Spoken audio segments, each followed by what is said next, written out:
వామ్మో, ఈ సైబర్ దొంగలు చాలా డేంజర్ గానే ఉన్నారు కదా.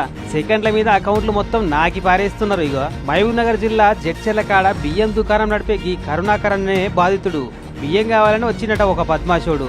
రేట్ ఎంతనో చెప్పు, మా వాళ్ళకి చెప్పాలి, నా తాన ఫోన్ లేదని చెప్పి ఈయన తానే ఫోన్ తీసుకొని వాళ్ళకెళ్ళి ఒకే ఒక్క ఫోన్ కాల్ మాట్లాడి ఈయన ఫోన్ ఈయనకి ఇచ్చేసి వెళ్ళిపోయినట. కథం వాడట్లా ఓడే ఆలస్యం అన్నట్టు అకౌంట్లకి వెళ్ళి 99,000 వేరేటోళ్ళ అకౌంట్లకు ట్రాన్స్ఫర్ అయినట్టు మెసేజ్ వచ్చిందట. పాపం షాక్ అయ్యి వెంటనే పోలీసు వాళ్ళకి ఫోన్ కొట్టి మోసం ఎట్లా జరిగిందో చెప్పుకొచ్చింది. ఇట్లా ఒక క్యాండిడేట్ వచ్చింది సార్ బండి మీద, రైస్ షాప్ సార్, నాకు బియ్యం షాపు. ఒక క్వింటల్ బియ్యం ఎంత అంటే నేను అమౌంట్ చెప్పినాను సార్. అయితే నా అవతల వ్యక్తికి నేను అమౌంట్ చెప్తాను, నా ఫోన్ లేదు, నీ ఫోన్ ఇవ్వండి, చెప్తాను, పంపిస్తాడు, ఫోన్పే మీకే చేస్తారని చెప్పారు సార్. నాకు ఫోన్ ఇచ్చాను సార్, నెంబర్ కలిపి. అంతే సార్, అమౌంట్ ఎమ్మటే మళ్ళీ ఇప్పుడే వస్తానని చెప్పి వెళ్ళిపోయాడు సార్. తీసుకుని మాట్లాడాడు, ఎమ్మటే వెళ్ళిపోయాడు సార్. అంతేను, 99,000 కట్ అయినాయి సార్. మరి పాస్వర్డ్ ఓటీపీ ఏమైనా చెప్పినావా అంటే ఏం చెప్పలేదట పాపం.